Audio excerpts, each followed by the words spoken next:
Yes. What's going on, family? This is your show, Monday Quality Talks, number 32. That's right. Last week I was supposed to do the show, but as I have mentioned it on YouTube, which is where the show is streaming live from, even though I'm also streaming on LinkedIn today as well. I have been swamped with the finalization of my third album, Manifestation, that is due to be delivered by the end of the month, so that we can have it in the system and then we can start doing the whole work for promotion, this and that and the other. So I'll spare you the details. Quite a lot of work and organizational things. With that being said, it is my pleasure once again to have you, sisters and brothers, ladies and gentlemen, on this show. Let me greet all my Boddhists on YouTube and everywhere else. Make sure, if you haven't done it just yet, to subscribe to the YouTube channel. That's right. This is where it's happening. This is where you can see all the recaps, etc. There's a lot of content being posted here. All my Buddhists, the Shadow Gang as well. Greetings, family. Joel Amen TV, thank you for tuning in already, brother. Appreciate you. Family, for those of you who are joining us and through the show, remember that you can also donate to the show. Yes, indeed, the show exists in great part because of your support, not only by liking and posting and reposting this whole experience, but definitely donating via the super chats here on YouTube, super stickers, or in the description below, PayPal and other means.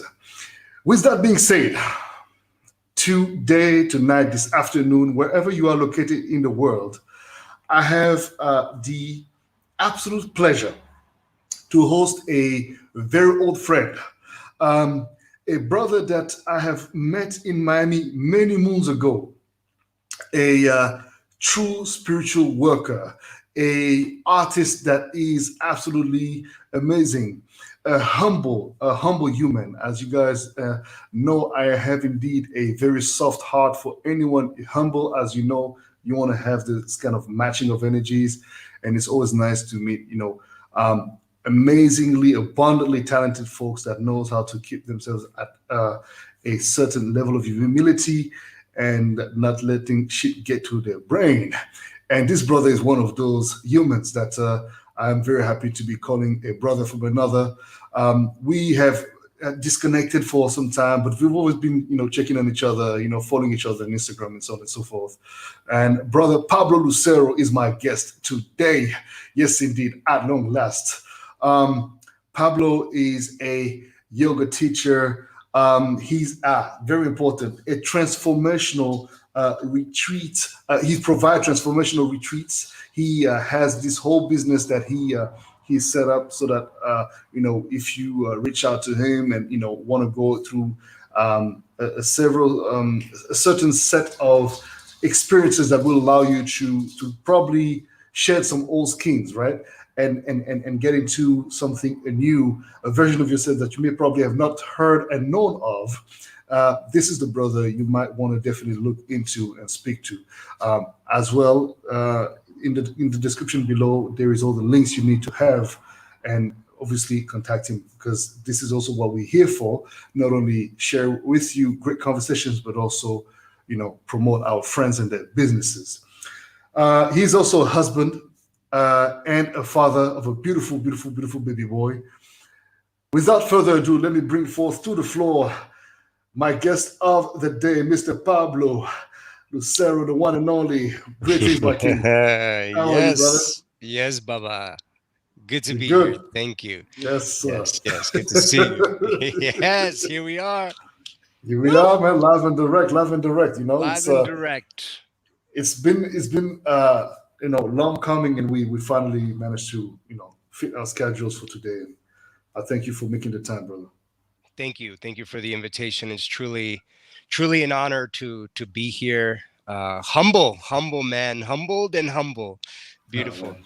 Thank you for that intro and that reminder of modesty and humbleness. Yes. Oh, man. It's a must. It's a must. It's a must. How you been, brother, since Miami, man? Like, tell us. Like, right now you're in Costa Rica, right? Yeah, living in Costa Rica in the mountains in the jungle. Yeah. Wow, man. It's got to be something, Yeah. right? It's something. It's definitely it's wild. It's I mean there's snakes up here. There's some I wild bet. wild cats to name a few. So yeah, living here is a matter of life and death. You got to watch yourself, you know. Literally, So right? it's literally, yeah, Damn. yeah. It's humbling. Yeah. Well, you bet, shit, because this nature is so powerful, and you're literally in the middle of this abundant forest with all this life. I mean, how you doing this? I mean, obviously, if the locals do it, you can do it as well. But that's not your natural habitat, I would say. So it must take some adaptation, right? Yeah, when my wife and I moved here 4 years ago, it Hmm. was we were we found the place pretty much found us. We were invited to stay here on the mountain, and we were managing a retreat center where that's where I Okay. started doing some work there, and living there as well as were settling. And shortly after we found our place, we bought our piece of land and. Um, I mean, there are dirt roads to get to where we are. Yeah. Just so you can get an idea, the closest town is about 45 minutes to an hour. That's where the hospital is, a supermarket, and stuff like that. So it's not that that far from civilization, but we're definitely You don't want to we be got bit by a snake and not be able to access it, doctor. yeah, exactly. So it's a lot of respect for the nature that lives here, man, and a lot. For We live sure. in the rainforest, so it's a lot of rain and a lot of just the weather, the environment is can be rough, and when it's beautiful, it's beautiful. So it's definitely inconvenient to live here, which makes Yeah. life interesting. I bet, because I mean, if you look, if you think about it, just for, for your son and what I mean, the truth is that we are so used to modernity, we forget that the basic anyway is always the most important. And then what a better place than being in nature and Luna, that dog, man.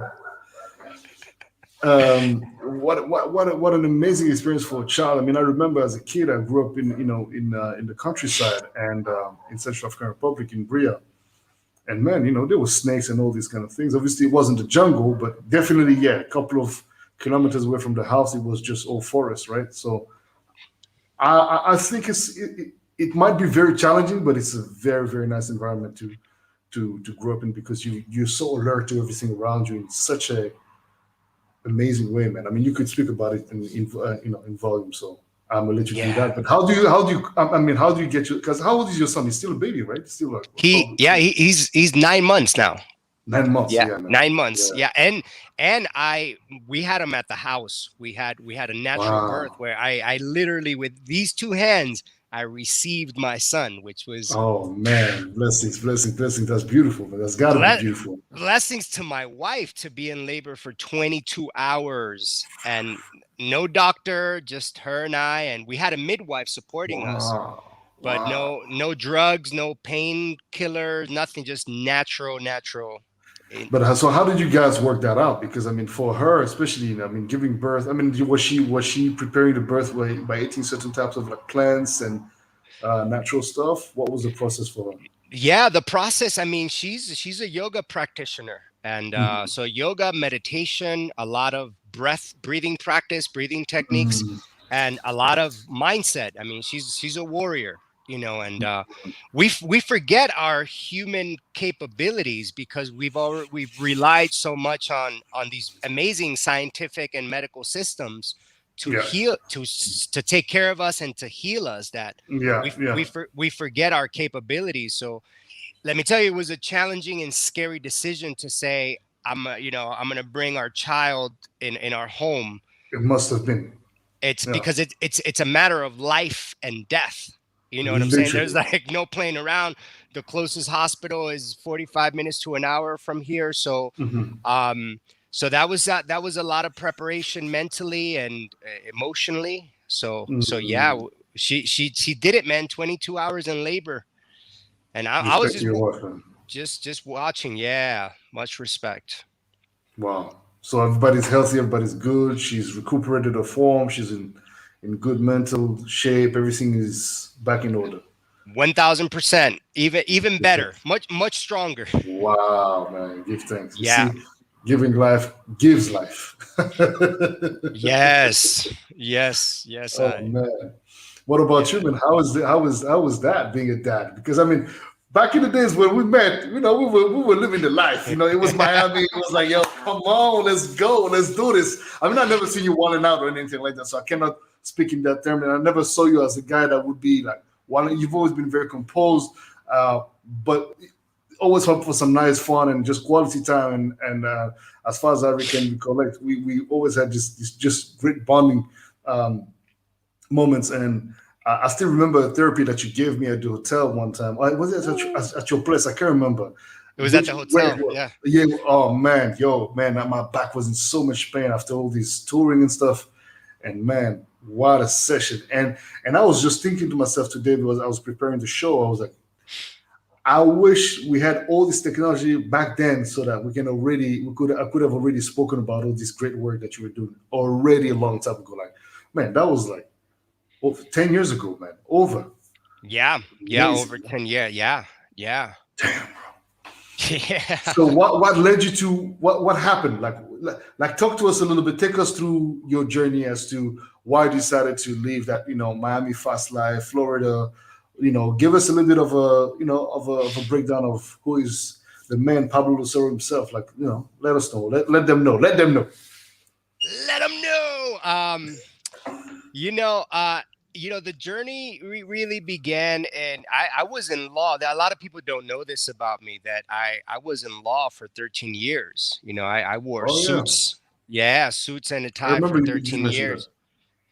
Yeah, and I decided to go full time into yoga and meditation and just alternative lifestyles of healing and consciousness, right? Mm, And Even as a yoga teacher, being quite famous and quite a pretty big following in Miami.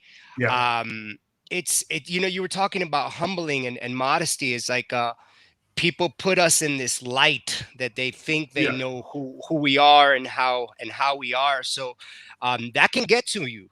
That can definitely get to you when you have Yeah. strangers in the street. So it was interesting. Um and having that thought process of just really considering and asking, who really am I, and what is my Mm, purpose, and what am I here on this planet to be and to do. um it's to be closest to nature. and okay. um and we are made up of nature. We are natural beings. And I know, I living in the concrete jungle with so much stimulation and so much information that is not natural.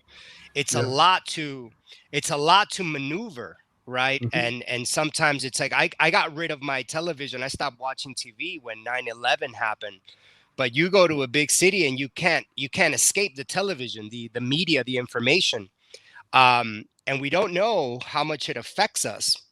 So I remember bringing a group to Costa Rica to do yoga, and I felt this amazing, just clean, beautiful hug from this amazing country, right? Like the way people greet each other here, they say "pura vida," which is pure life, pure life. Mm, mm. And that's like saying, it means hello, it means goodbye, it means yes, it means no, it means everything. Pura vida, pure life. Wow. So I really felt a strong connection to the land, to the people. The Hmm. people here never fought for their independence. They don't. There's no military here. So There's police, but no military, so there's no threat for war, right? Um, the only richness, one of the few richness that this country has, is nature, fruits and Yeah. vegetables. So Hmm. there's no oil, no problem. No You're oil, no good. problem. No You oil, know, no gold, no no, diamonds. You're good. exactly. So these things contribute to the way of the culture here and how the people are. Like the men are very soft in a kind way. You know, they're not this Hmm. aggressive. You know, they're very welcoming, which was new to me, right? Because coming from the Yeah. city, Yeah. moving fast, and business and hustling and ambition and all this, all of that slows down here, and there's no need for Yeah. it. So Yeah. they operate in a different rhythm. Hmm. So it was easy to say, Costa Rica is a good idea. It's a great idea to raise a family, to live here, Hmm. and just be closer to nature. Hmm. Um, and then 4 years ago, I met my wife, like 4.5 years ago, and when we met, we said, look, let's let's go to Costa Rica and start a family, and here we Beautiful. are. Beautiful, Yeah. man. It's amazing how also your plans aligned, right? Because I mean, it's not always easy to meet somebody that shares the same sort of vision or ideals eventually, even though you may have obviously your separate, center of interest and such. But like to have a matching sort of like goal of just getting out of that concrete jungle and just starting something new, it can be very scary and I think daunting actually for a lot of people.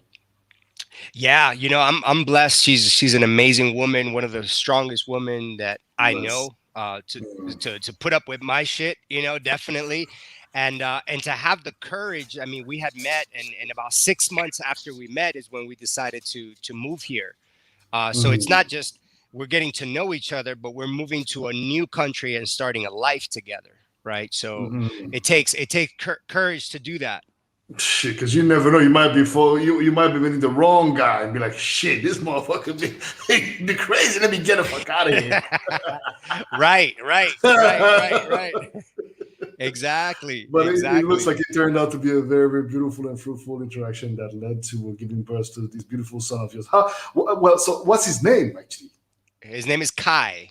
Oh man, beautiful. Kai. Yes, yes, Beautiful, man. yes. Beautiful, beautiful, beautiful. So basically, you've literally started your life from back. You went back to square one as far as perspective, projection.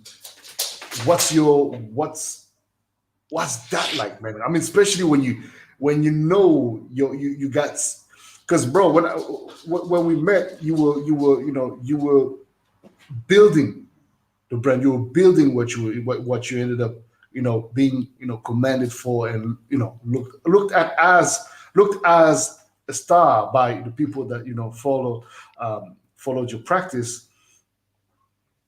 Shit, man, that's not easy. Is it just the fact that you were exposed to the eventually to this sort of like vicious circle of self-fulfilled prophecy? What would you call that that changed for you? What happened? What led you to just be like, fuck this, I gotta get the fuck out of here? you know, um, I'm when I get comfortable with something, I like to remember that I have no control over it. And Mm, there's very the one thing that I do have control, some control, is my essence and my truth, right? mm, Which manifest and expresses in so many different ways, right? Being like, mhm, I DJ'd for 13 years. I was a yoga teacher in Miami for 10 years, and then moved to Costa Rica. So there's, at the core of all of that external movement, there's a truth and an essence, and that mhm. cannot be fucked with, that cannot be At touched, no all. matter Mhm. no matter what happens. So I'm always pushing that edge when I feel that this little box is contained, right? Outside Mm, of myself, right? It's like, nah, this mm, box is temporary. um mhm. and also society puts us in the box, right? It does. So so so it's like, once people think that they've reached a certain part of me, it's like there's another layer. Same thing with you, there's another Yeah, layer. yeah, yeah, yeah. So There is. so yeah, and the truth is, what led me to come here was just nature. And I felt the fear. Like, I was afraid to leave Miami for 35 years, to leave the community, to leave friends, to leave family. My parents are over there. There was a Yeah, true fear, because I'm starting from zero on a mountain where nobody knows me, they don't know what I do. And yeah, here we go. So arriving here with just my wife and my essence and my truth, and getting to know the land and getting to know the people, them getting to know me, then the conversation is like, well, what do you need, and what is necessary here, and how can I support, how can I be of service, yeah. and let it unfold, let it express. Being of service, supporting is something that you've proven to be and to do for the time that I've met you, and it seems like it's led you to an interesting sort of conclusion, which is not a conclusion. It's a continuation, but in a different form, right? It's like, from fame, stardom, you still have that capacity, as you say, to shake and break the mold that you've created and built for yourself, and just go and search for something new. It's like, would you say that now you find your peace being in Costa Rica, or you think that there's another set of experiences that awaits you and your family, or is that just where you guys want to build, and from this point on, see where it Yeah, goes? that's a great question, because when I made the decision to when we made the decision to move here to Costa Rica, like, first thing, my parents, um they asked me, and friends, why do you want to move to Costa Rica? And I had to think about that and make sure that it was a true answer, not just, oh, it's nature, it feels good. um I didn't come here searching for anything. Hmm. um and I was content in Miami. I was in a Mm, good place, very good place, with yoga, teaching yoga, doing retreats, doing workshops, doing what I was doing over there. I was very yeah. content. I was satisfied. Of course, there's more to express and more to learn. Um, so I wasn't escaping Miami, right? To Hmm. to run into a safe jungle or this new place to start something new. Okay. And Good. it's interesting how, yeah, it's interesting how that led me here, and how my offering has been unfolding, right? Hmm. Because it's not from my service is not from a place of, what do I want it to look like? It's like, Mm, let's let it let's let it be. Let's let this beat ride for a little bit and see what it's telling me that it yeah. needs, right? It's Hmm. that dance, right? Um so so yeah, and that's how I started, that from that place of surrender, of normality, or surrender of comfort. um I started to discover more things about life. Like, when I look at accomplishments or success, I've accomplished more here in 4 years than I did in United States and Miami in 35 years. Is it metaphorical what you're saying, or is it actually seriously how you feel about your it, accomplishments? it's Yeah, it's how I feel. Like, the way I live my life, doing 3 to 4 retreats a year, and having this big space of time, um, to be with family, to enjoy the mountain, to enjoy nature, uh, being the owner of my time, my freedom. That's Mm, huge. Because even as a yoga teacher, I was hustling. I was yeah. hustling. And then it's like, we're under construction. We're finishing the building of our house in a piece of land. and it's our house. Like we designed it, we build it Mm, with workers and together. You know what I'm saying? A family, our beautiful. family. Like we're doing it together with our own hands, from zero, right? I don't have a steady paycheck. I don't have a Yeah. annual like set income. So it's just surrendering and letting go, and answering to where am I needed, and how am I needed, and how can I show up? Not an easy move, brother. But I commend you for it because, and you and your wife, as a matter of fact, because yeah, it requires a very serious level of humility to be able to strip it down to the bare minimum, or even to better yet, say to put it essential. Pura vida, as you just said, right? It's just like pure life, and keeping it that way is not easy, man. Um, but I do like and entertain the the thought of experiencing that, at least, maybe not for a long time, but at least maybe, joining in for about a for 2 weeks experience or something, just to cleanse, or maybe a month, as a matter of fact, come in and just like liquidate all this negative whatever, and then you know experience that pura vida of yours, because I really feel you, and there's something powerful that you just said, which makes a big difference. You were not running away from that life you had in Miami. It just was a natural evolution. Let me start. Let me actually greet some of our viewers, those who at least are commenting. Jeannie, what it do? Thank you very much, yo. Genie, Thank you. Love and Genie. light to you. Blessings indeed. Long time, long time. Emmanuel Chen, what it do? Hope you're well. And anyone else who's watching, please feel free to comment and press the like button. Very important. Like the video on YouTube. That helps the content to be noticed by the AI. And don't forget, you have still quite a lot of time to make some donations. So don't be shy. Don't be shy. Support your artist. Um, Interesting, because when I'm thinking about, for example, why I moved away from Belgium, and it's interesting because we moved out of our lives, well, of the countries we were living in around the same time. Because you say 4.5 years ago as well. Me too. I've been here for 4.5 years. So 4.5 years here in Portugal, and it's like what led me to move is just I couldn't deal with the pressure of Belgium. There was just this energy that was redundant.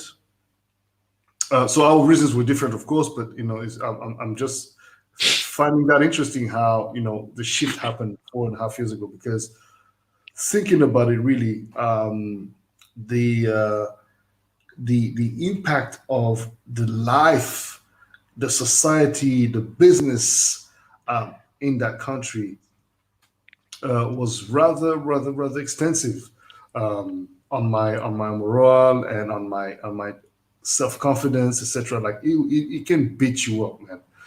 Yeah. And I was in need of something new. I was feeling like I was literally, if I continued staying there, I was gonna lose myself. I was gonna lose myself and truly um, miss on an opportunity to experience a different version of me. And Mm. so, not in the same respect, and with a little bit of organization. I won't lie. It's not like I came to Portugal and I didn't know what the hell I was doing. Because if there's one thing that, uh, as you know, living in these modern cities is required, is a little bit of organization. Yeah. So I Absolutely. organized, at least pretty well with with my team here, how things would be.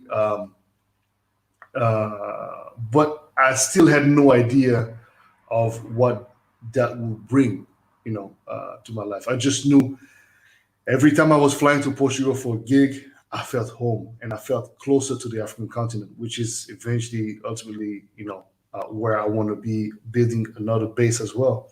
Hmm. Um, and I just felt that spirit and that energy being so vibrant here in this country, that I was like, yo, I got to be here. And so when I moved, I took my mother with me, and I was like, "Yo, mom, you're not staying behind. If you do what you want to do, but I mean, you're welcome. I'm going to get a house, and we're doing it." And all right, she followed, and boom, here we are. But it's very interesting how, in my case, I really was running away from Belgium. I really felt like I just couldn't. I had an overdose, more than an overdose. I was ready to get the hell out of the country, and I never looked back since, and really really am loving my life here. You know, I see the potential, I see the opportunities, and also the capacity that now is afforded to me to be even more of service. Because I don't think anyone can be really of service to anyone if they're not truly at peace with themselves, right? Mm, yes, absolutely. Absolutely. And you nailed it, and I resonate with that part saying like, your move, you didn't want to deal with Belgium anymore. When I made the decision to shift, it's like, um those things that I didn't want to deal with became more evident. It's like they just made it easier for me to be like, of course, I don't want to be in this concrete jungle living like this fast life. So those points did make it easier. And then when we move on to something new, sometimes we look back and we try to reaffirm ourselves and look at the bad things that that place had, and there's so many things that I dislike about Miami, that Miami makes it easy to dislike things about it, right? And so many things Mhm. I love. So but yeah, like you nailed it, man. Filling your cup, and there's, what do you think is so special when like you made your move, right?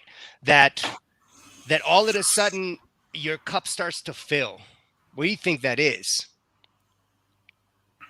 when it comes to like a move and you filling your cup? I think you've outgrown the mold that you created for yourself, the box that you created for yourself, and there's got to be a lot of that for sure. But it could also be for various people, various reasons, right? But for me, definitely, I had reached, already for quite some time by then, but it just was to such a tipping point of explosion, and I wanted to avoid the explosion. So I literally decided in 2017 that by the end of that year, I was out of the country. So I took everything. I liquidated. I took everything. I moved everything into a storage. I had a tour around December, in the Caribbean and, in the interiors, and I did that. Came back, wrapped up the remaining things that I had, went to the town hall, sorted all the paper stuff, and then I got the fuck out of Belgium by December 29th. I was on the plane to Portugal, and it felt like I could not blossom in that country. Could not. That's not to say that I hate the country or anything like that, because it's a really really nice country. Like, I mean, there's a lot of good things about the country, because it's a serious jungle that will shape you. It's going to Yeah. sharpen you. Like, you will be sharp. Well, if you want to. Otherwise, you're going to be broken, and you're going to be like most. Unfortunately, most people allow the system to break them, and Yep. then get into get folded into these specific files and boxes, right? But for me, I was like, all right, let me just use that sharpening tool, and make sure that my edges are proper, so that by the time I'm out of here, I am moving with even more purpose than ever. So I think for me, I was seeking purpose, and I was seeking belonging again, because I Mm, had lost myself. And we have to remember, my father had just passed away in 2014. So there was just too many things going on, and I just needed to change. I just yeah. really really needed it. Yeah. Yeah. It's important. I mean, and that's the part of reinventing, right? Reinventing ourselves, where it's that fine line. It's is it really reinventing, or is it looking out for the nourishment of our soul, right? The nourishment of Mhm. our mind, right? Because Mhm. maybe it's not reinventing. We just want a little bit more peace, right?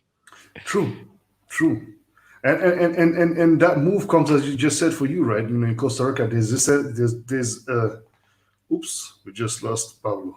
Um, But as I was saying, and I'll probably repeat it when it comes back on, but there's a set of challenges that comes with the uh, the moving.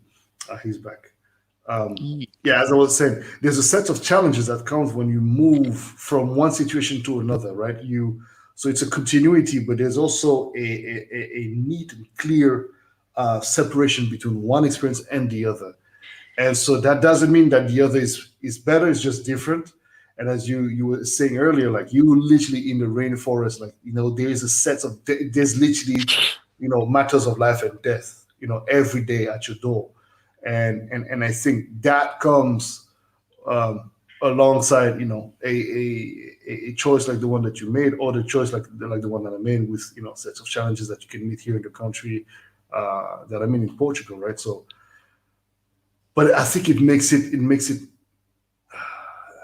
exciting. If there was no challenges, what would we be doing? What we're doing for? Exactly. There's no growth. We have to, life is already we're already living life at an edge. The thing is that we forget, right? Because we have so many comforts, right? Just the Mhm. clothing, the shelter, the food that's always readily accessible. You just pick up your phone, order food, and it's there. We Mhm. forget how fragile this human experience is, and it can end like that, right? Crazy. So instead of leaning against the fear and the challenge, we lean for the comfort, and that's where we Mhm. don't grow. You know what I'm saying? Because we're not at that edge of expansion. Mhm. So as artists, as human beings, as creators, it's like if you're not pushing, you're like, we're just looking at the thing like this, and you're not turning it and studying it and reflecting there's not much to learn, right? Because we're 100%. just looking at one side. Yeah. It's Yeah. it's it's it's it's um it's the issue when I've noticed as well when you are caught up into that loop of um, getting high off of your own supply. Sometimes I think, as you just said earlier, right, notoriety, also the seeking of recognition can also be a very sweet poison, because it transforms you into a version of yourself that can be yeah, threatening to your own equilibrium and the balance of and the harmony of your exchange with other people around you, which I think is a problem for a lot of people. I mean, in my case, as I was telling you right before we went to this live, I had a moment where I felt like, shit, man, being a pioneer, it sucks. Because, you're broke for a long fucking time and people, and it's not a question of like trying to look like you live beyond your means or anything like that, but it's just like, well, you have a certain I'm not gonna look like I'm gonna look the way I look. I'm gonna dress the way I dress. And um, it's very interesting how people, and as you said that earlier, think they know you and think they can put you into the box that fits the kind of energy that you project. But the truth is that it truly is what you are. It's just that abundance in its material form has not arrived and reached your bank account yet. But at least you're living with that purpose. You're living with that energy. You're in that vibe. But the bank account does not reflect necessarily, that energy that you have. But I think it's just a matter of time before, and also knowing how you're going to set your cards. And so playing into the game of seeking and first of all, seeking fame and recognition is a dumb shit to do, in my opinion, because it is bestowed upon you by the people that see the hard work that you put forth, right? So Yeah, absolutely. And I mean, you nailed it, man. Album of the year, bro. Congratulations, man. I thank you, mean, brother. How to flatter the ego. Yeah, but man. and I bring that up because um the humility is not hunting for that album of the year. right? Yeah. You got album of the year, and that excitement probably lasted you like what, a day or two, and the next day you're like, let's go, let's keep going, let's It keep lasted. creating. It lasted for the time it lasted. It was actually about an hour. Right. I was gonna say that, but that's, and that's because the ego get, you check the ego, and Mhm. it's like it's not about you, it's about what comes through you, which is Yes, the divine source. And people forget absolutely. that. It's like people Hmm. forget that, and they look at the person and it's like, oh, you do so many things and you do this, oh, you're so great. And it's like, yeah, it goes through me. I just do a lot of work to get out of the way so it can go through me. That's it, right? Mm, mm, So mm. so that's where the humility comes in, and that constant pushing of the edge and pushing the boundaries that a lot of people are not willing to do, because they're skipping all the little parts just to get to the fame and to get to the likes and Yeah, to get to the money and to get to the thing. And it's like, well, how long have you been doing what you do? Right. exactamundo, exactamundo, and I think that's really one of the issues of our society, even more than ever now that we can see, right?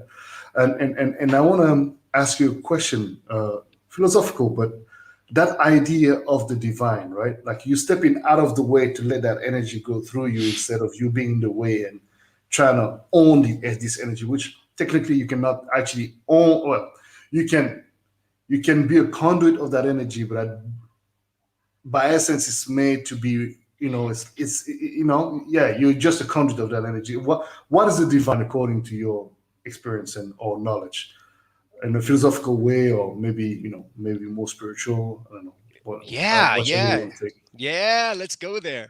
Hmm. Um, we're made up, and based on my practice of meditation and yoga and scriptures, uh, science, we're made up of energy, right? And Yep. that's we know this. Hmm. And when we just that simple statement, we're made up of energy, period. Hmm. Get out of the way. Yeah. If we leave it at that, so much is available to us. Hmm. I'm made up of energy. I don't even know where this energy comes from, where it True. goes. I don't know how it's here. I don't Hmm. know how this energy makes up nails and eyes. I don't know how this energy creates a brain that I think words and share. I don't know how any of this works, but I know that I'm made up of energy, and I don't even know how I know that. And it's so simple that when the personality, my person, my name, Pablo, me, gets in the way of like, oh well, what is that? Or um just starts to like dive into that Hmm. quality of I'm made up of energy. When we do this together, it's something dissolves and something gets out of the way Hmm. instantly, just by recognizing the statement, I'm made up of the same energy that stars are made up of right now. Like you and I are made up of the same energy the electronic device is made up right now. We're Hmm. breathing the same air in the same space, floating in time Hmm. right now. It's crazy. It's crazy. And that crazy, and it's, to me, that's a miracle, right?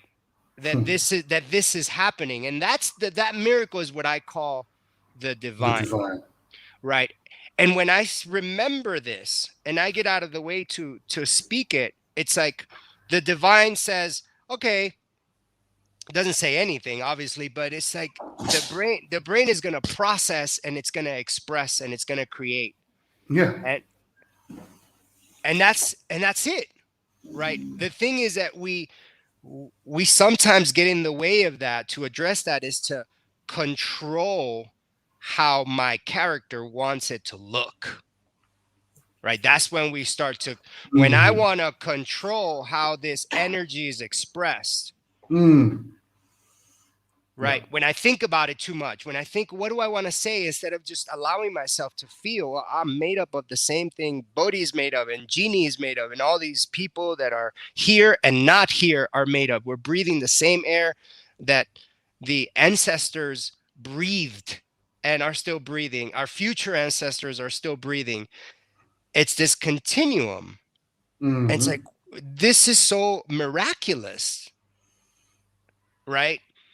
But do you think it is miraculous because of the fact that it is by essence fragile?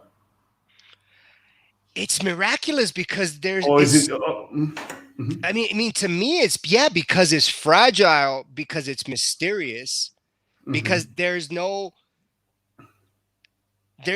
like, the science of it and the explanation of it reaches a certain point, and mhm, beyond that the next question cannot be answered, but yet it still exists. mhm, And that beyondness cannot be, you can't even put words to it, and it still exists. And that to me is like, whoa, okay, this feels expansive, feels spacious, or I can call it, this feels good, or I feel mhm, harmony, or this is divine. These are mhm. just letters, right, and words that are beyond the feeling of this, what's in between the Yeah, energetic. it qualifies something greater than yourself, right? But Right. is it? So my question is, okay, I understand this approach, and and I can definitely align myself with this interpretation, but huh, there's a there was a movie that I watched was some time ago, man, on Netflix, and so it was this powerful life force that arrived. It's it's extraterrestrial stuff that are landed on Earth, and it created this bubble, and within that bubble everything that force touched changed. So nature, like trees became normal, trees became super huge, regular animals became massive beasts. Everything was transformed by this abundance of life brought by this extraterrestrial source of energy, which had the capacity to bring life. But in order to bring this life, it took life. So there was an interesting parallel with the idea. I mean, in my opinion, uh, I made that parallel with, like, you know it's very interesting how we deal all the time with this idea of death. Death is as living or as present as life. As a matter of fact, there's a consistency uh, when it comes to uh, our connection with life as much as our connection to death is concerned. Where it's like there's the death of the ego, death of this, there's a death of staying in the way, step out of the way, kill that, like kill the bullshit. It's almost like humans have. I wanna say that we fail to add or create new ways of using words to qualify certain things that I think are not necessarily a question of death. They're just like, for example, us living the place where we were before, like 4.5 years ago. There's no death of anything. It's just a natural progress or transition into a different experience of your life, right? But now people will, like, yeah, simplify the shit. It's dead, it's life, it's past, whatever. So there's my question is the isn't the divine? I'm asking you, but at the same time, I'm asking myself that question. Is like, isn't the divine also this has nothing to do with it, but I'm again, it's a stretch of ideas, right? We're experimenting here. I like that. I like where we're going with this, but isn't the divine um, a it's a reality, but could it also be? That's the question. Could it also be? And we're being philosophical here. A sense of continued reincarnation or transformation of energy. That's the question that sometimes I tend to ask myself. Is that okay? There's a divine force of life, that what we call, the universe, whatever, God, Allah, Krishna, Yahweh, whatever you call, whatever you call it. But it's like there's a sense of it gives life, but it also gives death. It takes back, but it gives at the same time. Yeah. It's crazy, man. This is deep. I love it, and that's a beautiful, beautiful question. Is the divine does the divine give life and take life? And to me, divine, even calling it divine, is has a quality. That word has a quality to it, where I feel that all of life and death is just happening, because even if we believe in reincarnation, what reincarnates, right, is spirit, Hmm. right? And if we don't believe in reincarnation, does spirit still exist? Hmm. And does it still unform, deform, uniform, inform? Does it still construct, destruct, do its thing as it is? So, if we're energy, even the word energy is so small to describe what is it that we're made of, right? But scientifically speaking, if we're energy, then does that go anywhere after this body is gone? Hmm. Right. It's a So great is question. and is there anything that you say, is this divine force, is it giving, is it truly giving anything or truly taking anything? If it just is, can it give and take? So that's exactly right. So it's like if it is, then there's no such thing as give and take. There's just us seeing it as give and take when actually it's just the normal cycle of life. Right. Right. Well, And yeah, and to ground this information, this is where we start to get into control, and we say, oh, life good, death bad. mm-hmm, I want to live, I don't want to die. Please give me more life and more time. Please don't take time and give me death. mm-hmm. Right? Trying to control the thing, and we don't even know what we're controlling, right? It's all Because we here. have no control over it anyway. You could anything, the simplest, tiniest thing could end your life like that, and it's like we have a fake impression of control over life, which is, I think a lot of people spend too much time trying to uh, stay away from death than being close to life, getting closer to life. Yeah. And there's no education in Western countries. There's not education on death, right? It's not celebrated. In other countries there is an education. I mean, I'm talking about education like from tradition, from families, being passed on about Hmm. what death is and how close it is to us. But when we live in these big cities, we're not close to it, right? So we can't Yeah. be sensitive to it and learn with it, right? It's like even older people, like when you go to a city, you don't see that much elders. You don't see elders, so we're even True. retreated further away from people that are aging, right? And it's like, wow, Absolutely. if this is the natural cycle of life, what a gift, right? And then a Hmm. lot of people are also trying to fight aging and the natural evolution of the physical body, and the wrinkles and gray hair, and it's like, this is beautiful, man. It's gonna happen. There's It's gonna there get is. you. It's gonna get you. It's gonna get you for reals. Yeah.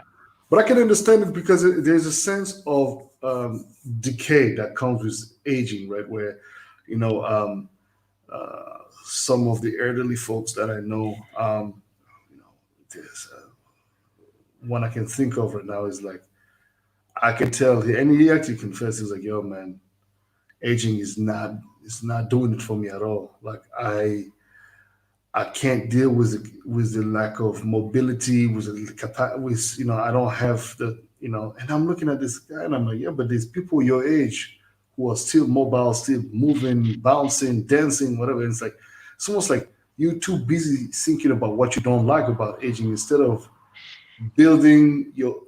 And it's so sad because it's like, and then the regrets come. It's like, oh, if I knew, I should have, I could have, I would have, and it's like I'm not trying to build what I'm supposed to be building tomorrow. I'm trying to build it now, man. I want to make sure that this temple, this body of mine that carries me in this lifetime is as healthy and as mobile and as active and as alive and as long as possible.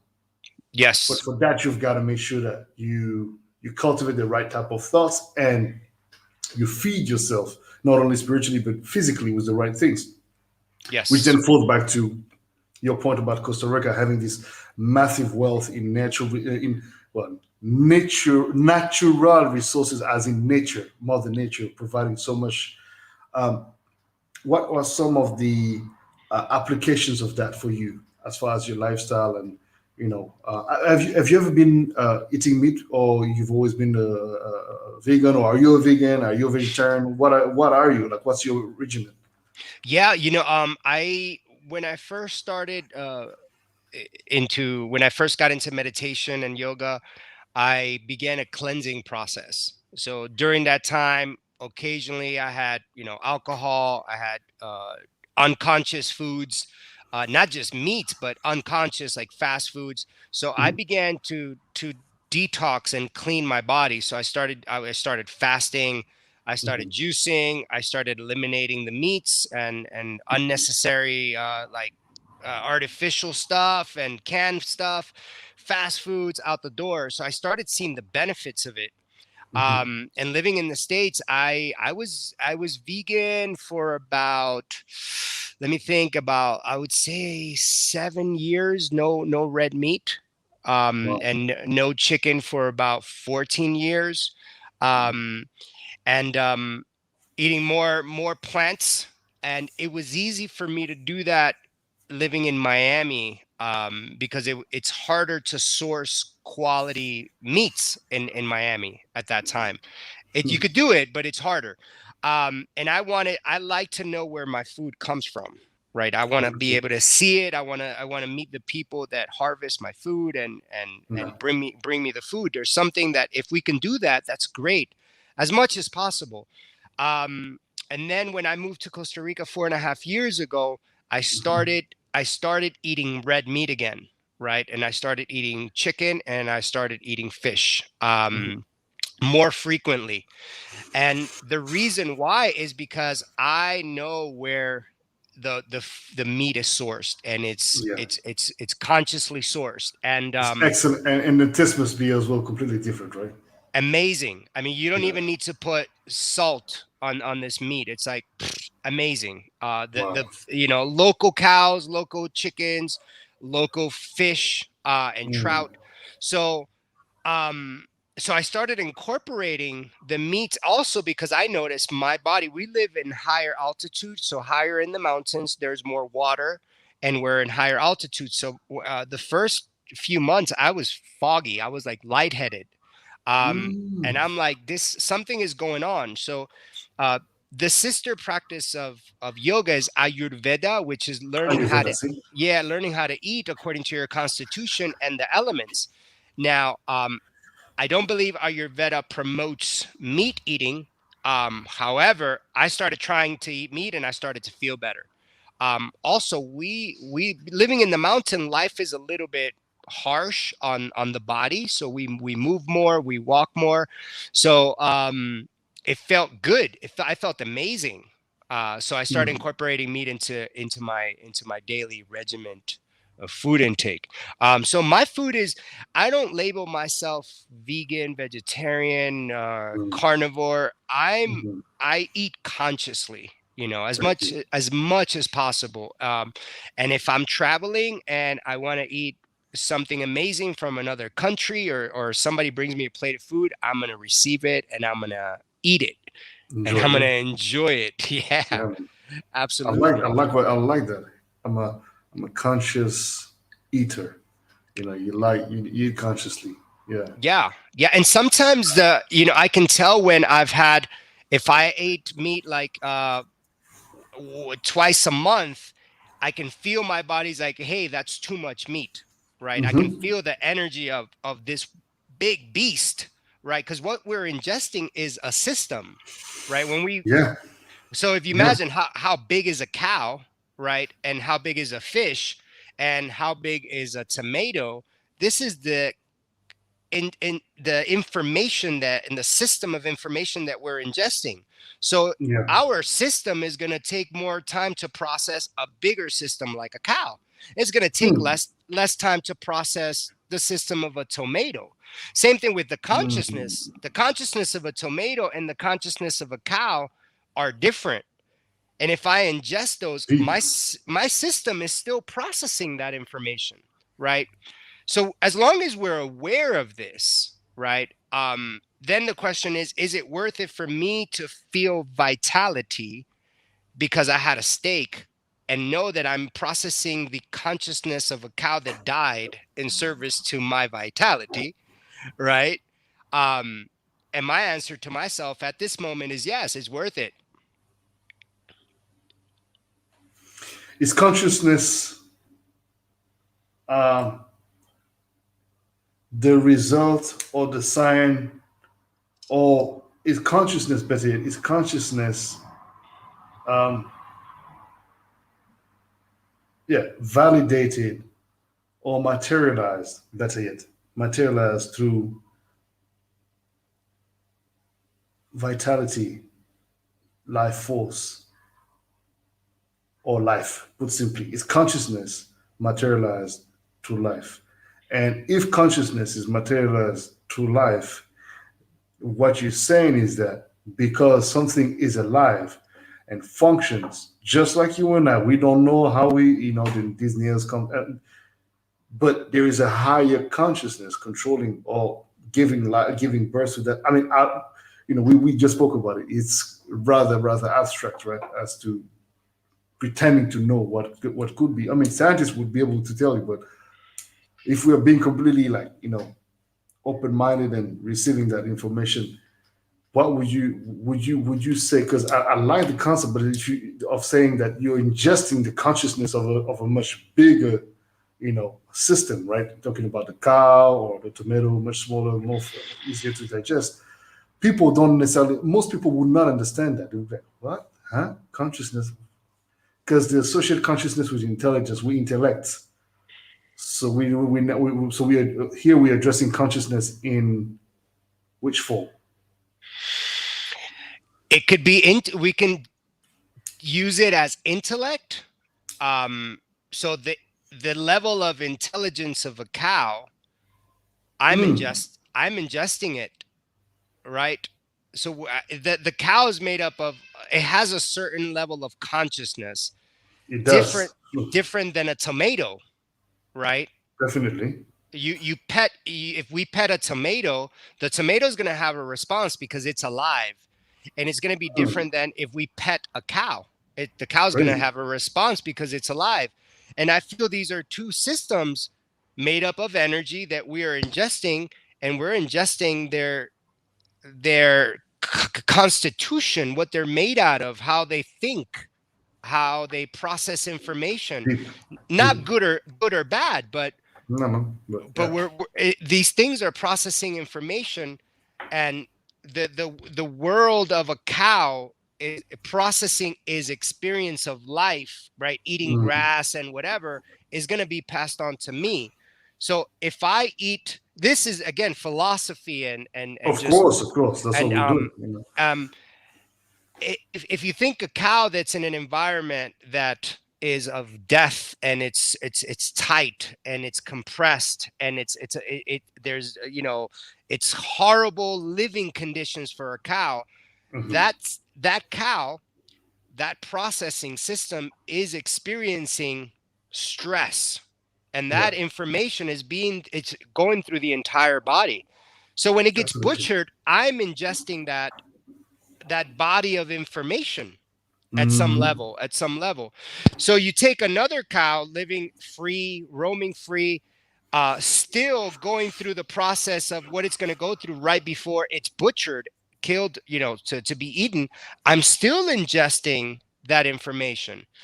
So it's like, if I have a choice, how, which cow am I going to, which system I'm going to ingest, because I have a choice, I'll go for the one that has suffered less. Mm.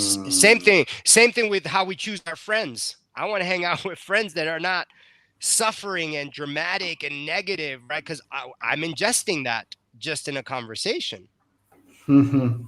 Right now, we're feeding each other. You know what I'm saying? Oh, 1000%. You're feeding me, so this is the system that we're ingesting. Same.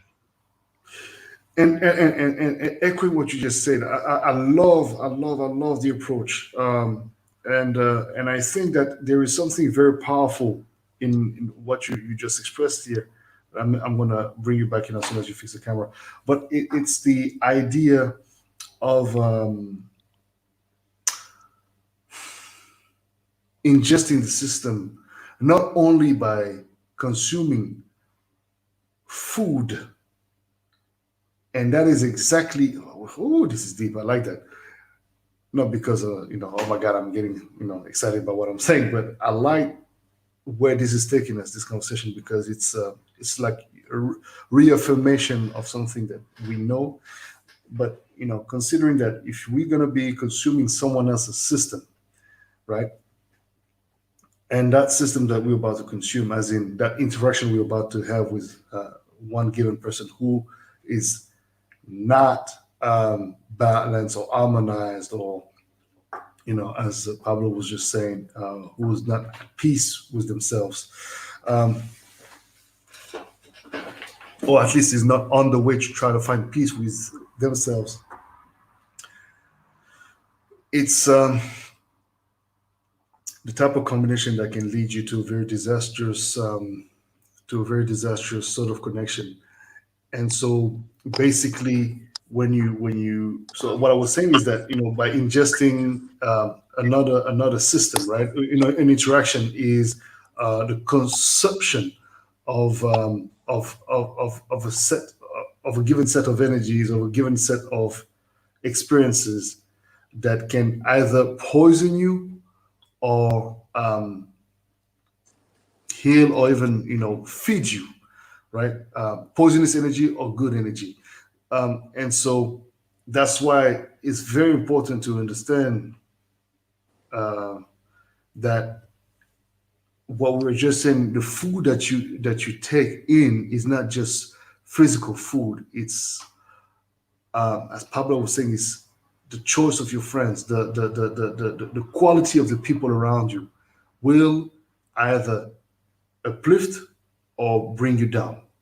In other words, right? So if you want to keep it simple, it's very profound what you're saying, because so then this well, we're going deep, but this then brings us back to that whole concept of the matrix, where it's like we're all connected through one system.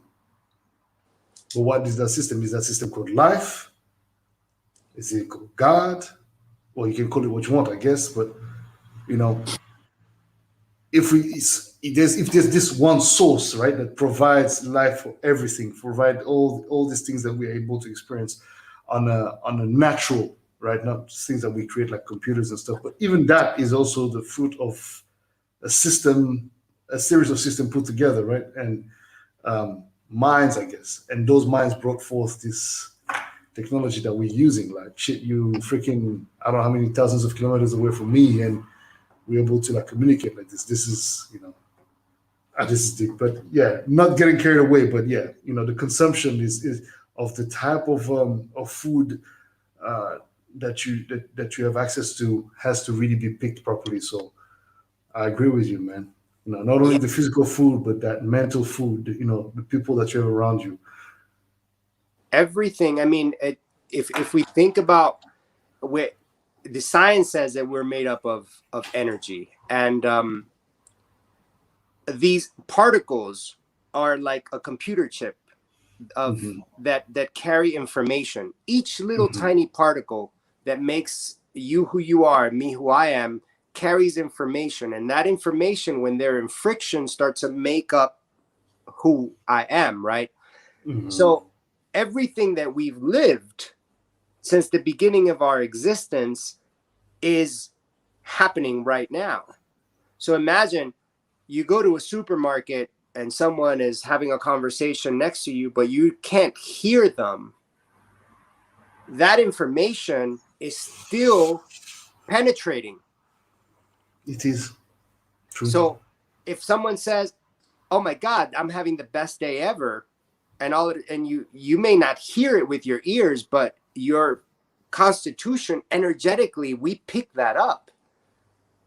So if we can control the information that we can control, that we can choose, that's the practice, right? Some stuff we just can't control, right? Hmm. we Hmm. can't we can't control what people say around us, but No. what we can control is what we say, right? And how Hmm. we say it, And what we think and and what how we we think. right, exactly, right, Hmm. because that's the, like you were saying, you asked earlier, is consciousness materializing. So Hmm. if it's a thought, it it already happened. It just arrived here late, because the brain is a processing machine. By the time it starts to compute something happened, which is, I'm going to think of something, I'm going to create a thought, that thing already happened. That is why they say that the thoughts, huh? You create via your thoughts the reality Right. that you want to live. That's why they always say when you're doing this visioning and you're trying to see things happen for you, you have got to feel them as if they were already here. Yes. And then but people get frustrated because they want it to happen already. Yes, it's happening already inside your system, your vision, but you have got to give time, right? I guess where it's like, well, not I guess, but you have got to give time to um, time because it won't happen when you decide. It's going to happen when it's aligned. Yes. Yes. You nailed it. And sometimes that alignment can be completely off. Like it can come out of some very weird, dramatic situations that you had not envisioned would be the actual key to opening the door that you had seen accessing from a completely different perspective in the first place. Right.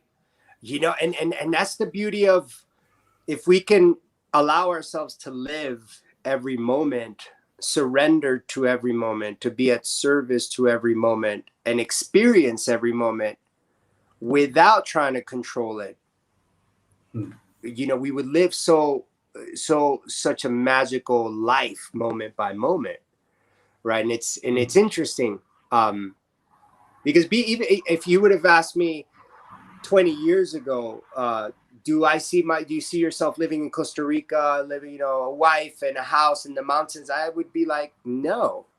Mhm. So when I got here, it's like, wow, this is an amazing choice I made. Would I make this choice 20 years ago? It's like, no. However, what got me here is surrendering. Yeah, yeah, yeah.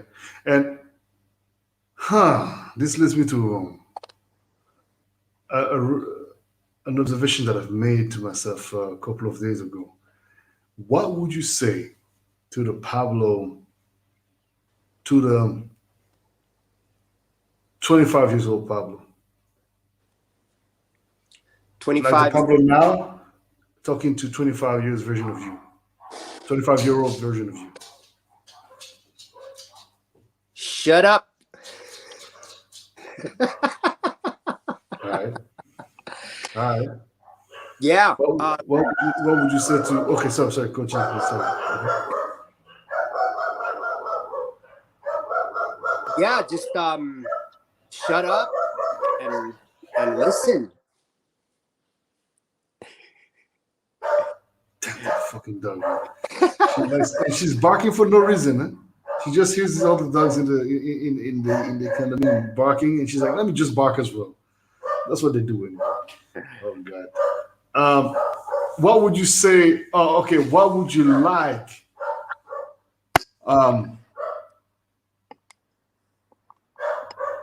The 70 years old version of you to experience. You know, everything that I experienced at 17. I wouldn't change anything at all. Mm-hmm. And it's easy to say that because if arriving to this moment where I'm at in life, I'm Mm-hmm. content.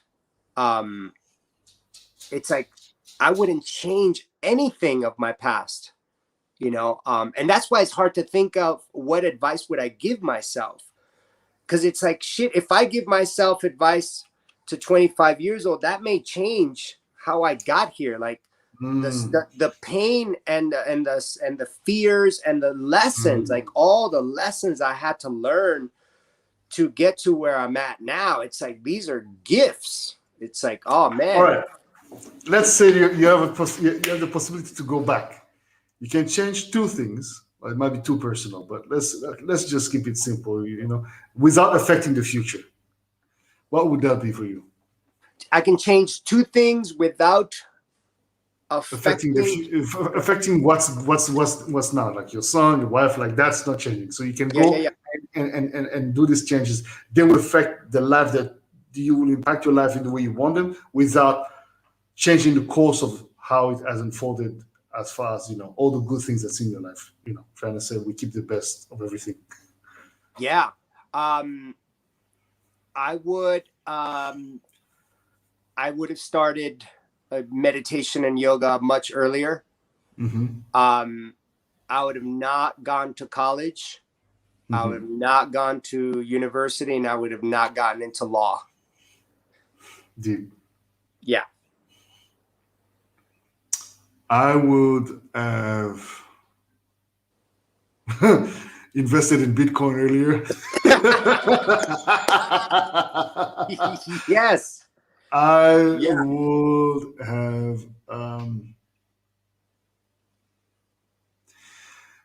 would have made sure to dig deeper into some of the wisdom and knowledge given by my grandfather, and my dad as well, subsequently. But I've definitely gathered everything from my dad I needed to gather. I gathered it. So when he left this realm, he literally gave me everything that he could possibly give me to be armed for life. So cool on that aspect. And I think, I would have.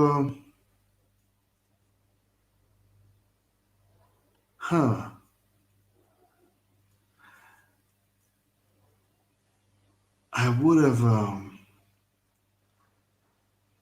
not changed anything else besides that, I think, because honestly, I wanted to be a professional basketball player. I wanted to, go to UCLA and do, get to the university and this and that and the other, eventually become drafted to the NBA, whatever. This is the whole dream, right? And then, things didn't the year I actually was thinking to do that, I busted my kneecap. And I was already a bit too old for that anyway. But I was 19, so it was not necessarily going to work out. But I'm glad it happened that way, because, that was an interesting course of event that led me to reaffirm my gift that was actually hidden. Well, not hidden, that they didn't want to see until that happened, and the music just like boom came forth. But yeah. What was that gift? When you broke your kneecap and you busted your kneecap and you couldn't play ball, what did you discover? What was that gift? I knew that I had a gift already then. It's just that my father was very strict. So my father wanted me to be a lawyer. He wanted me to go to MIT. but certainly not talk about any NBA. It was like, yeah, that's fun. You can play that, but you're gonna be a lawyer. You're gonna do this. You're gonna do that, and I was a very not submissive. Yeah, we could say very submissive son. Like what my parents would tell me if they didn't want me to do it, I would have probably not do any music. Like I would probably be doing what they wanted me to do as far as well, it's your dad and it's your mom. So the respect that I have for them is Yeah. they know best, right? So, but eventually my older brother who played a massive role in pushing them to let me pursue my passion. My mother was cool, but my dad was the one that was a little bit more hard to convince. Definitely played a massive role in unlocking that for me. But the gift was truly that it's not because and it was understanding that just because sometimes you want something doesn't mean that it is what is meant to be for you. Yes. It's not easy. It's very, very, very, very complicated to accept. Even till now, I have moments I'm just battling with that idea, but it's so true, man. Just because you want it doesn't mean it's meant to be for you. Yeah. Yeah. That happened to me. That happened to me a little bit. I experienced that DJing when I was DJing for 13 years in Miami. And I wanted it. And when I got to a point where I started touring, it got real. Like when I started getting booked outside of Miami, it was like, whoa, okay, this is a turning point. And then opportunity was to get to go play in Europe, and that was a decision that it was like, if I go, this is the rest of my life. Right. This was that was for it didn't mean that maybe, but that's what it meant for me. And I said, just because I'm doing this doesn't mean it's meant for me. Right. And that's shortly after that is when I discovered yoga. And there was something that as I was practicing yoga and learning yoga, I didn't miss spinning. I didn't miss DJing. But that was the only time that I found something that took my mind off of the music, where I even stopped collecting music for a little while. And I was like, whoa, I noticed it. I'm like, okay, this is something new. And I had found something else to fill that beauty that DJing would bring to me, and it's like, just because you do it and you're good at it doesn't mean it's meant for you. Right. Yeah. And I'm glad I made that transition and I made that decision to follow my heart with yoga and meditation. Yeah, man, I can dig that because it can be painful, man, because it's something that you also like, it's not like, but then you realize, but I think that's also educational, because as kids, you're told, I remember, not even just as kids, even as a grown up, my first studio experience, the guy was like, well, you cannot make this sound and this sound. You got to choose the kind of sound you want to make. And I was like, nah, man, I like different kind of sounds. And I felt so frustrated by that statement. And I was like, I want to prove you fucking wrong, man. I was like, who the hell are you to tell me what I should or should not be doing? Well, you have to have an identity as an artist. Well, this is my identity. I'm flurry, whatever. I'm all of these things. Why should I be boxed into one thing? Yes. And that was a very, very empowering sort of like realization, where it's like, yeah, it's okay. You know what? Just because I'm not a professional basketball player and I'm not going to get to the NBA doesn't mean that I can't succeed in life or I can't be happy doing something else. And as a matter of fact, my blessing, which I had not really foreseen in that sense, unveiled itself, which was making music, right? Because, it was so far, like, yes, in my wildest dreams, I wanted to make music, but I knew that my dad was not going to let that shit happen that easily, right?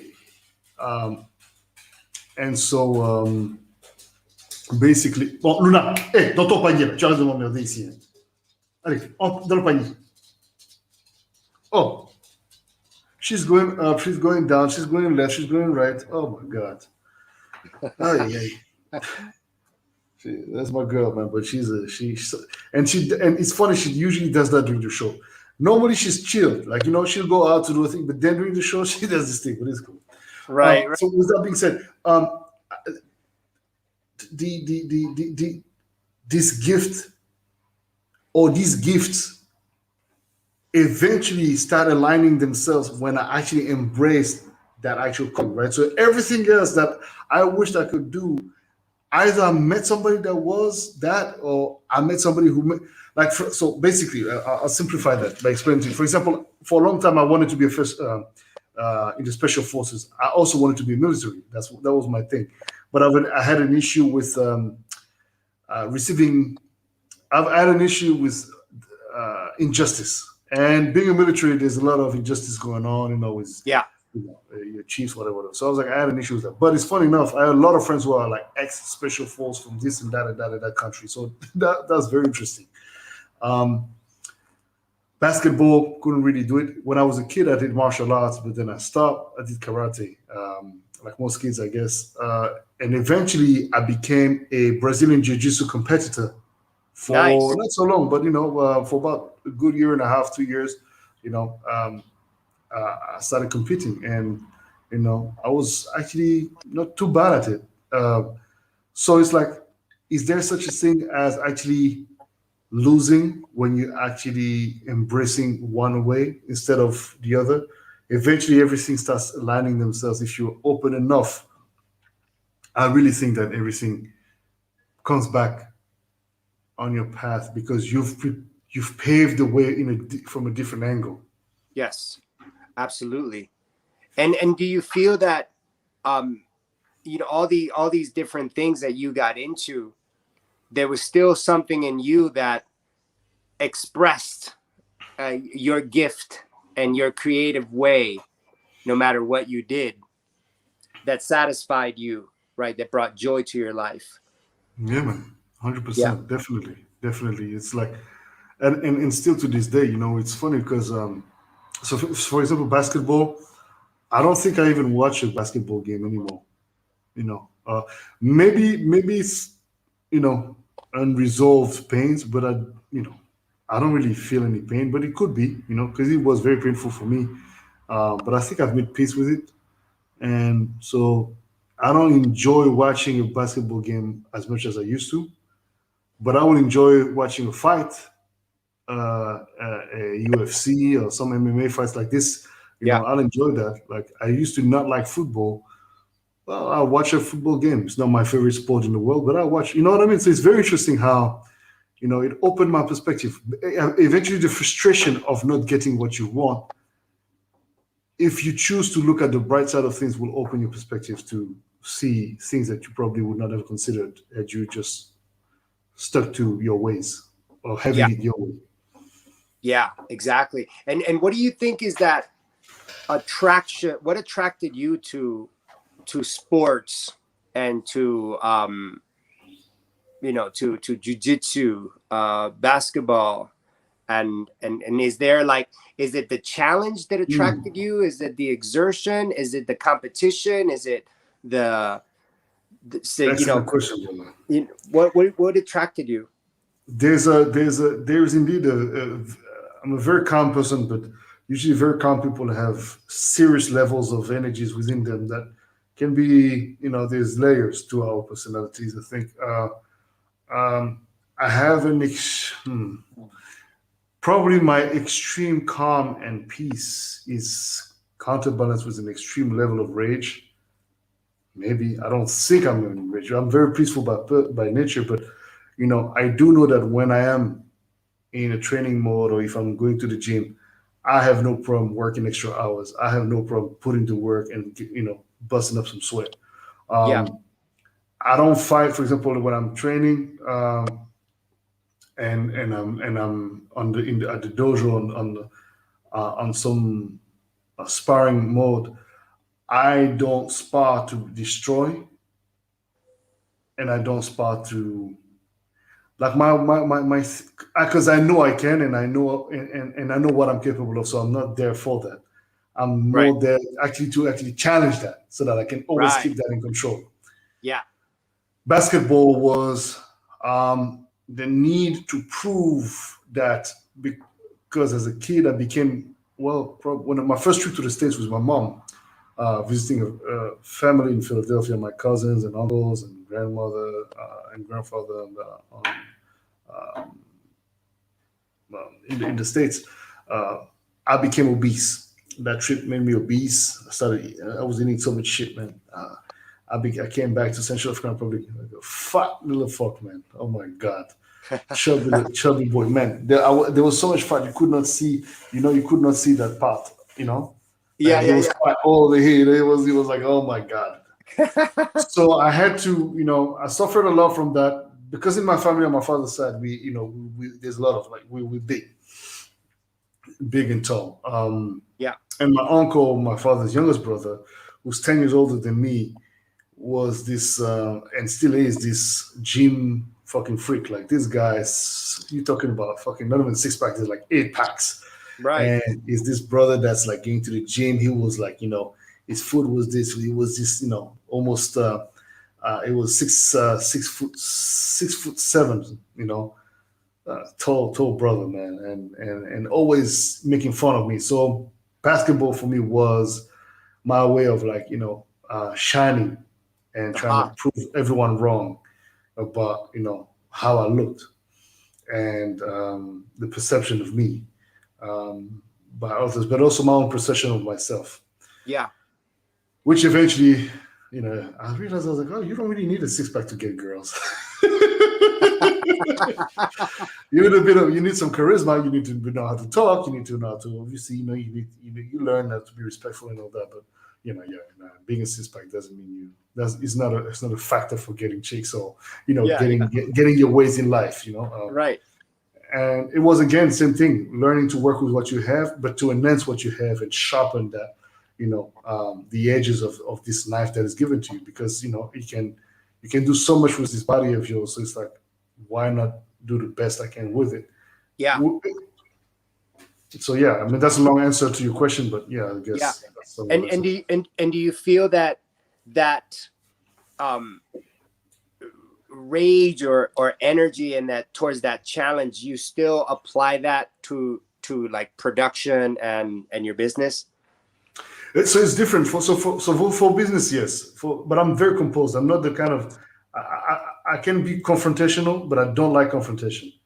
I always am for the diplomacy and keeping it. It can be a little bit heated, but I want to calm it very quickly down so that we can come back to some.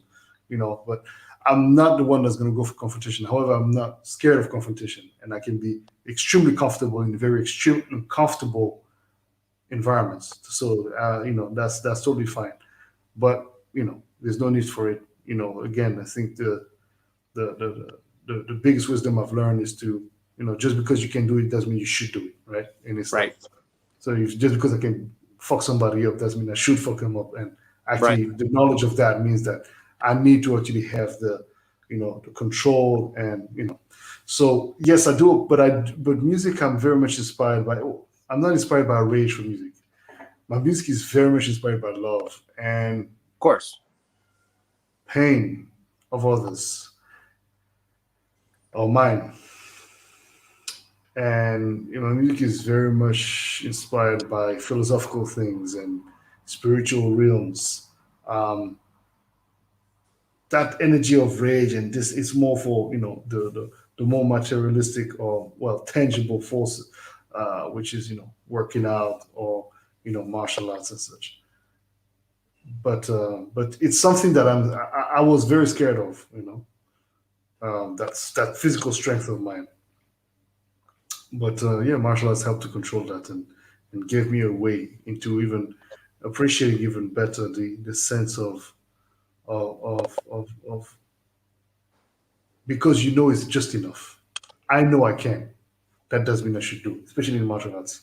Yes. It's such a powerful move, and it's like, and it applies to business as well. Just because you can fuck somebody over, it doesn't mean you should. Exactly. Because if you do, you're going to do it probably only once, and you're going to be screwed up afterwards. Exactly. What about you? What's that? What's that fire?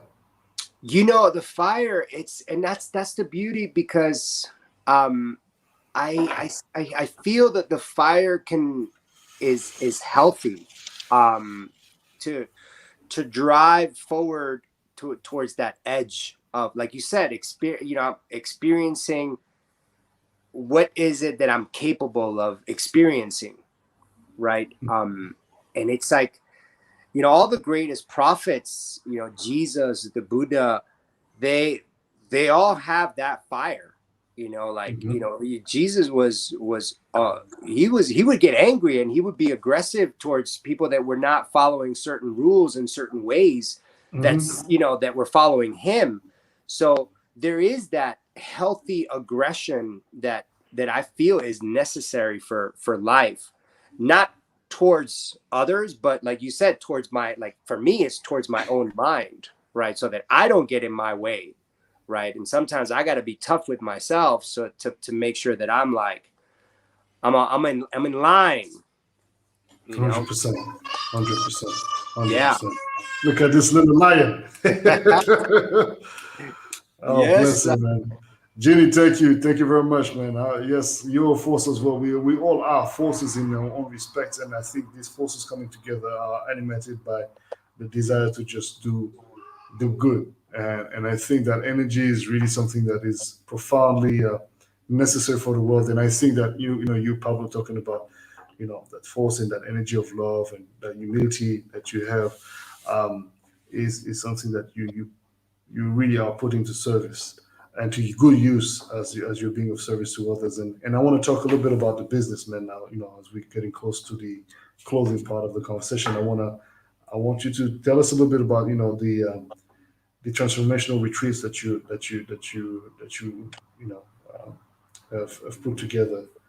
How does that work, and what's the whole shebang? Yeah. Thank you. Well, the bulk of my practice is coaching. So I've been doing coaching for about 20 years now. Mm, um, and that's where the yoga led me to. The coaching style that I particularly like and enjoy is the with indigenous philosophies, indigenous teachings, right? With motivation and inspiration. Then the retreats are, we have two styles of trainings, right? One is a 7-day training that we do here in Costa Rica, and that one is, we practice what we call noble silence. So there's no talking, only talking during selected portions of the day, right? Where we do some mm, sharings and we do some workshops. Aside from that, all the meals, all the time before each practice and after the practice are all in silence. Nobody talks to each other, wow. which is an old tradition of meditation, just complete silence. There's also no outside You can't communication. even enjoy the food and make noises. You can't even make that noise. You got to be in silence. Oh, God, okay. Complete silence. Yeah, Shit. I know. Yeah, Right? I can do that. I like that. It's Yeah, cool. right. It's challenging, man, because Hmm. you're just sitting there with your own thoughts, and that's when we become aware. Like, wow, look at the stuff that I think about. How much of this Hmm. is worth thinking about, right? And it gives us an opportunity to really process the information that we're practicing. Um, so noble silence for 7 days, no electronic devices, so no computers, no cell phones, no electronic devices, no TVs, nothing. Not even digital clocks, just no electronic devices. Um, we start at 6 a.m. and we start with an hour and a half to 2 hours of meditation, conscious movement, whether it's yoga or any form of movement, physical movement. Then we do like 5 hours of workshops and exercises, um, and then breakfast, lunch, and dinner. And then we pretty much call it a night around 7 or 9. And the first few days of the training of the style that we put together is to really challenge our belief systems, right? And the way that we think, how we look at life, to really challenge that, to really challenge who is it that we think that we've become, right? And to really question what is it, who is it that I am, and why, what's my purpose and my mission in life? Like, why am I even here? Why have I made the choices that I've made, and what are the choices that I can make in my life to live a life of more presence and more harmony, right? So we have healthy, conscious meals, and then throughout the day, we also Cooked by you have a chef cooking that, or it's you yeah cooking it? yeah. We have a chef cooking all the meals, and then we also sit with plant medicine called ayahuasca. Oh yeah, that's an experience I want to have. Yeah, we do 3 ceremonies, which are about 5 hours each, and we integrate this into the program. So it's a really powerful, really intense work that we do. Yeah, we do a lot of work on forgiving ourselves.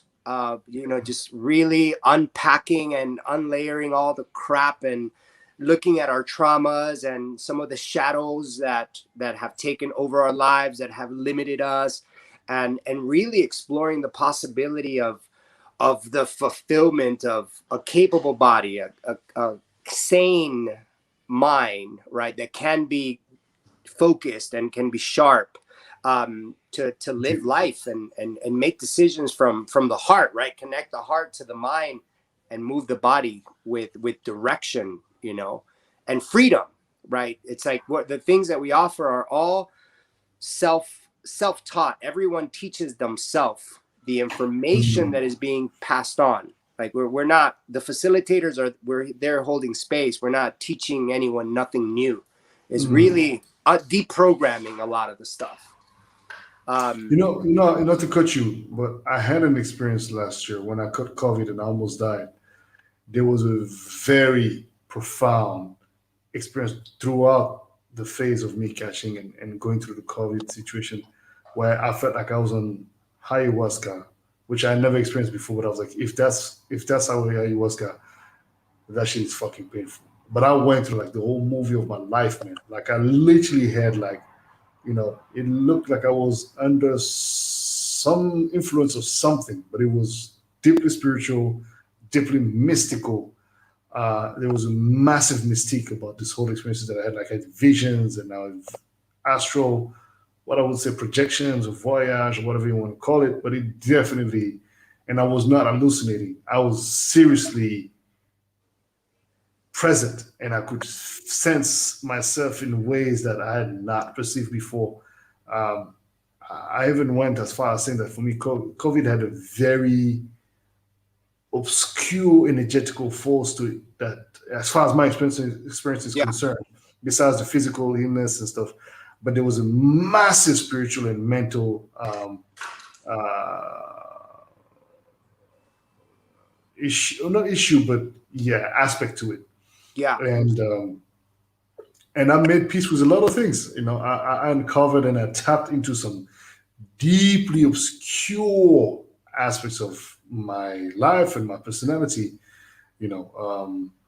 But yeah, man, I wanna look into flying to you guys at some point, man. As soon as the finances permits. These are the things that we need. As soon as we get back to some normalcy and everything is we able to come out of just like working, spending where we need to be spending, keeping it tight.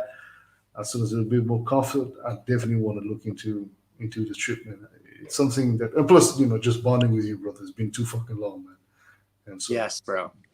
And how does that? So how does it go? What's the process of like so people can reach to you guys via the website, I believe.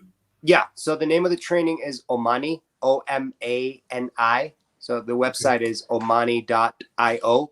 And all the information is there. Application is there. We go through a pretty extensive application form, and then we get on a call with everyone and make sure that everyone's ready to do this work. And make sure that their intentions are aligned. There's the dietary restrictions that need to be followed 2 weeks before the training in order to commune with the sacred plants of ayahuasca. We also do kambo, which is a frog medicine, which they burn the skin. They burn 3, 5, or 7 dots on the skin. It's a frog from the Amazon. And what it does is within 15 minutes, it dilates your entire system. It's non-hallucinogenic. It dilates your heart, the arteries, so blood starts to rush through the system and begins to alkalinize the blood, and you start to purge either through vomit or diarrhea, typically for like, yeah, it's pretty intense. That medicine is really intense, but they use these medicines in the Amazon to cleanse the bodies and cleanse the spirit, cleanse the mind, cleanse, from parasites, spiritual parasites, mental parasites, and physical parasites. So we do it that. Really works. Like it's like when you come out of this whole thing, you're like new, fresh. You see the bullshit, the bullshit game that we've been playing our whole lives, or part of our lives, or the reasons why we say, I can't do this because I'm not this, or I'm going to wait to do that until that happens. Limitations, it's like, that so many new businesses get started after each training. Like we have high level executives, we have people in the music industry, we have people fresh out of college. So anyone that has this curiosity for life, like what is it about me and this thing called life, and what do I do now? It's an opportunity to sit and just be with like-minded individuals for 7 days. Even though there's no communication, we still feed off of each other and support each other. There's a big support group for the team. It's powerful, man. People come out of there, men come out of there wanting babies, wanting to get married, wanting to propose, some wanting to end the relationship and sell their business. So a lot of whatever lies we've been telling ourselves, we really get to the core truth of it all, as much as possible. That's the intention, Yeah. So the next one we have is September 17th to the 24th here in Costa Rica. Okay. Then we have another one in April, and then next year we're going to be doing 200-hour yoga certification for anybody that is interested in becoming a certified yoga teacher. So those dates will be coming up soon. But yeah, everything will be up on the website, and of course the one-on-one coaching, which is the same work and the same language and information content we've been sharing. Except that it's custom made for the actual person that you have. Yes. Yeah. We look at the whole wheel of life, which is a famous coaching method, right? And look at every area of our life and see what area needs attention. If we're focused too much on business, then maybe the body and creativity is going to fall. If we're focused too much on having fun, maybe the business is going to fall. So we want to have not balance, but just like a dance, right? And a flow throughout the whole thing of life. 100%. Yeah. And flying from Europe to Costa Rica, you would have to go, well, I guess, you probably would have to go via Miami, and then Miami down to Costa Rica. How long is the flight? From Miami is 3 hours. From Europe, I mean, we've had practitioners from UK and from Turkey, probably like 8 to 14, depending on where you're coming from. Yeah, it's got to be around that time. I know Panama is a typical stop. Yeah, true. Yeah. True. All right. You know what? All right, say no more.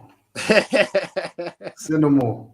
Because last year I was supposed to do a tour in South America. Panama and Costa Rica was on the map. Okay. It was like nothing crazy because they're not really very well introduced to the Afro House sound, but they were like really like there was a couple of guys that were like really interested in doing something. So let me work something out, man. And then on that trip, maybe I can just extend the stay in Costa Rica and stay with you guys and Yes. get there Would- for like the whole 7 day situation or whatnot. Yeah. Would love that. Yeah, and if you want to come and it doesn't fit during the training schedule, like let me know and we could do something customized. I can do something customized just That would be amazing, just for bro. you. You know, we get a special treatment, baby. Dude, We've been in always. this for a long time. Always. Oh, Yeah. brother Pablo, man, it's so good to have you on the show, man, and really Thank you. catching some of your wisdom and your time is precious as well. So I don't want to abuse it. But yo, man, gratitude for you being and for sharing this beautiful experience together. And people, make sure you follow brother Pablo Lucero, man. I mean, the website is down in the description section, but obviously he's on Instagram as well. Check him out. Follow, show some love, and again, man, gratitude, bro. It's been an absolutely amazing time spent in your company. I wish we could do a much longer version of this, but there will be occasions, I'm sure, where we might be able to explore more together. But yo, man, once again, gratitude, brother. Gratitude, man. Thank you, my bro. You can stay with me a little bit when we log out. This way we can off the live, we'll be able to chop it up quickly. But family, once again, it has been a pleasure doing this show in the company of my guest today for MQT number 32, Mr. Pablo Lucero himself. And we thank you indeed. We thank you indeed for your presence, your support, your energy, as well as you commented. Sister Jeannie, thank you very, very much. It's really, really cool to see you here. And thank you, Ellie. Thank you, Amber, Luthra, and Joel Amen, Emmanuel, and everyone else watching. Please, y'all be well, safe, and blessed. Have a beautiful continuation of your week. And yeah, man, as I said, make sure you follow Brother Pablo Lucero. If you haven't done it yet, stop waiting and contact him for some work. That's the man right there. I can definitely vouch for the man myself and 100% back what I'm saying. You'll see results for sure. For sure. Family. Thank you. Love and light, yo. See you next week for another edition of the show.